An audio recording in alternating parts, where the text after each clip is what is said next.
and welcome to OGTV Midday News. I am Idowu Fabajo.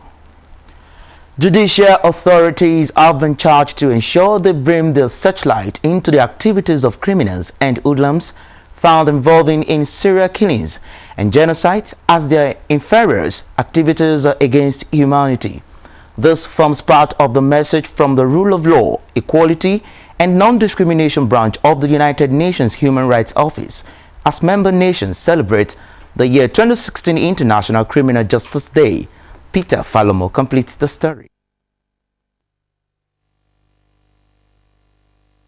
Crimes or criminal offences regarded as infringements on humanity are usually seen not only to some individuals but a community, society or the state.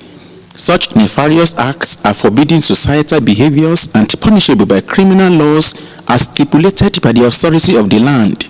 According to those who commit gross violations of human rights or violations of international humanitarian law that amounts to international crimes such as genocides, systematic murder, torture, rape, slavery, or destruction of property, as said, should not be spared but face the right judgment.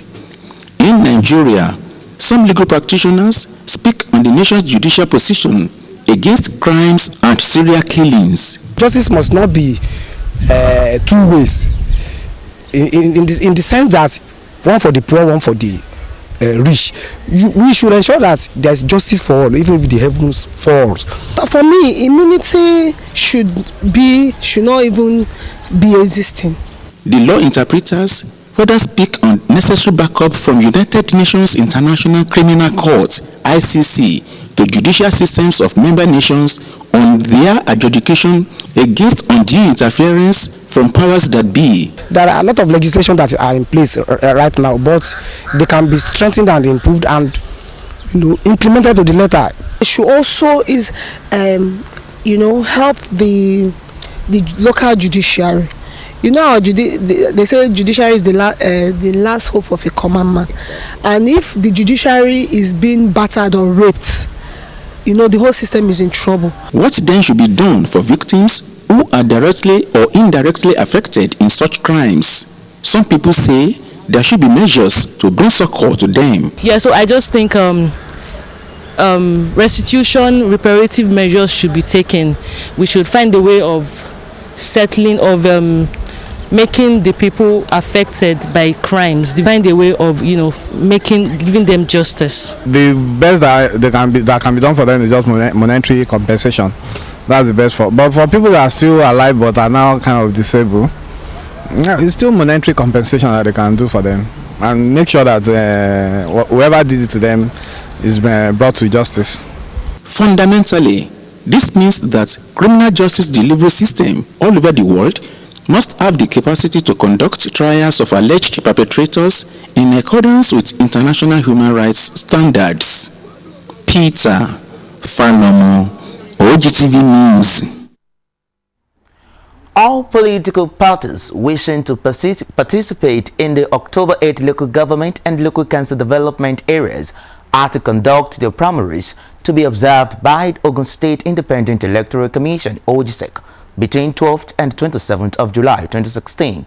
A statement by the Commission's chairman, Alhaja Risikat Ogunfemi, says prospective candidates for the forthcoming local government elections are to obtain nomination papers at the Commission's head office not later than Monday 5th September 2016.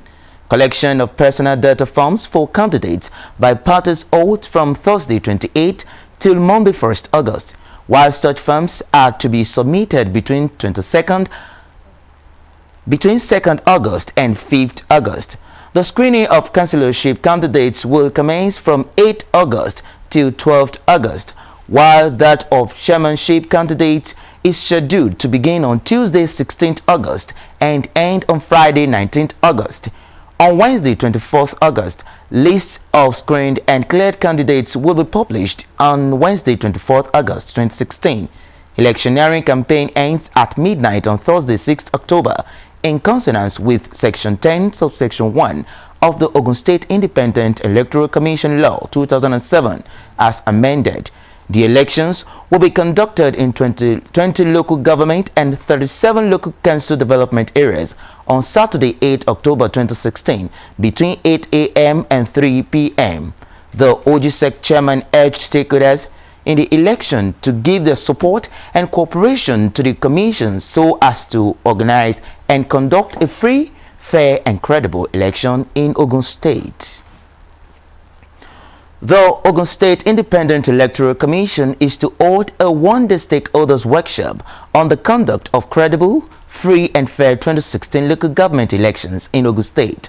The stakeholders workshop, scheduled to hold in the 3 senatorial districts of the state, will commence on Tuesday, 19th July 2016 at the Centenary Hall, Abeokuta, at 11 in the morning for stakeholders in Ogun Central Senatorial District.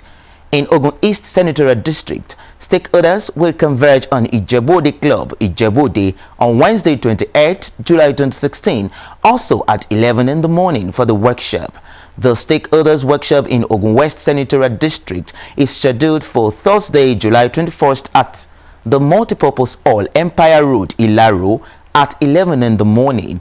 A statement from the Independent Electoral Commission adds that stakeholders expected at the workshop are leaders of all registered political parties, market men and women, religious leaders, representatives of professional bodies, civil society organizations, labor and youth organizations, community development associations, artisans, leaders of thought and student union, among others.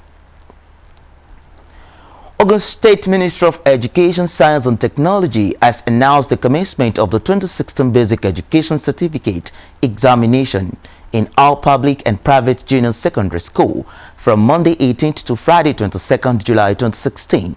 A release by the State Commissioner of Education, Science and Technology, Mrs. Modupe Mujota, directs principals to make adequate arrangements towards the successful conduct of the examination, while students are enjoined to conduct themselves well during the examination.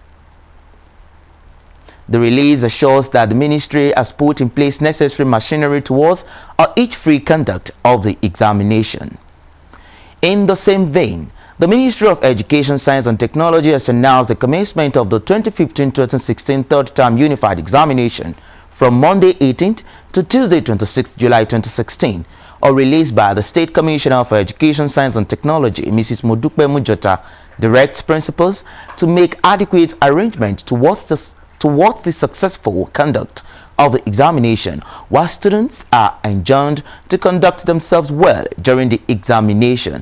The release adds that necessary machinery has been put in place towards each free conduct of the examination. Vice President Yemi Osinbajo said about 110 million Nigerians were living in poverty.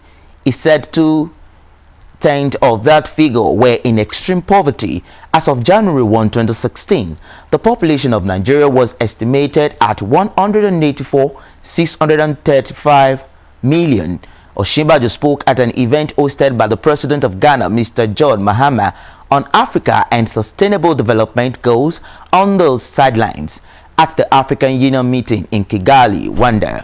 The Vice President, who is representing President Muhammadu Buhari at the summit, said Nigeria and other African nations have to rise up to urgent need of addressing the problems of poverty and inequality.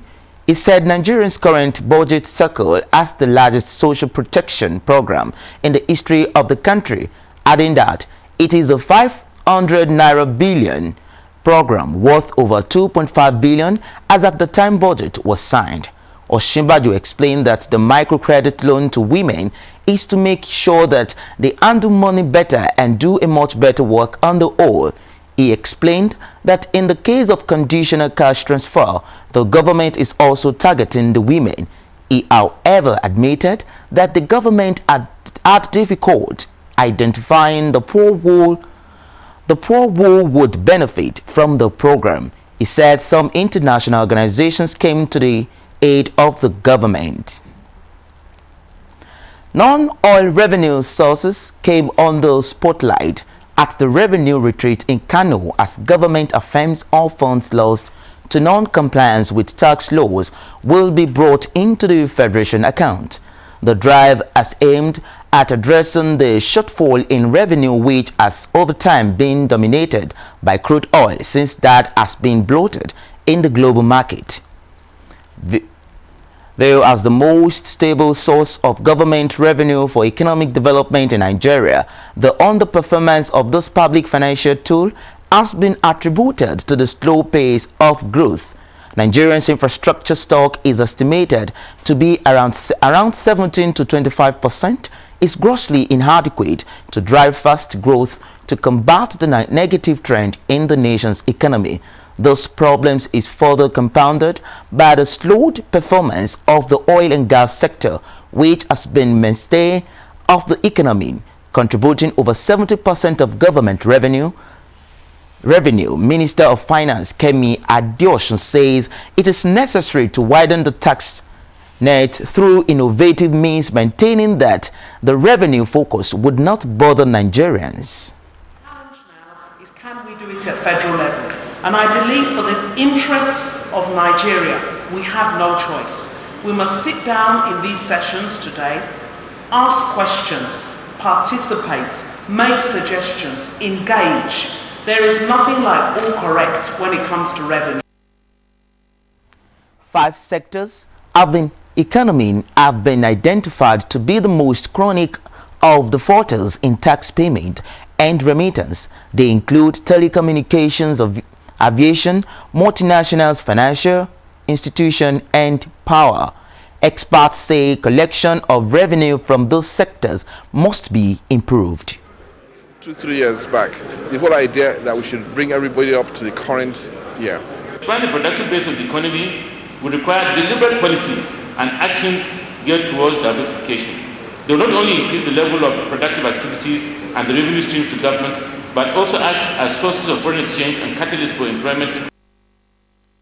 They canvassed for a collective approach by all sectors of the economy to fully diversify for improved growth.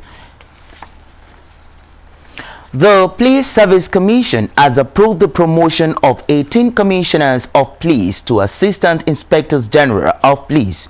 The PSC also approved the appointment of 37 commissioners of police, including 9 deputy commissioners of police. The commission redeployed 4 AIGs and deployed 12 others to man police zonal headquarters, while the remaining 10 will add special formations such as operations, training, police academy, infotech, investment, maritime, and so on. A statement by the PSC spokesman Ikechukwu Ane on Saturday in Abuja said the CP Kaduna State Ibrahim Adamu is now AIG Zone 1, Abdulmajid Ali CP Ogun State AIG Zone 2, and Usman Teli AIG Border is now AIG Zone 3. It further said that AIG Dorati Garuba retained his command of the investment formation, AIG Muhammadu Muhammad Special Protection Unit, while Muhammad Castina was moved from Maritime to the National Institute for Policy and Strategic Studies, JOS. AIG Castina will replace at Maritime Desk by Paul Okafor, CP Benue State. The statement noted adding 16 CPs were retained in their commands.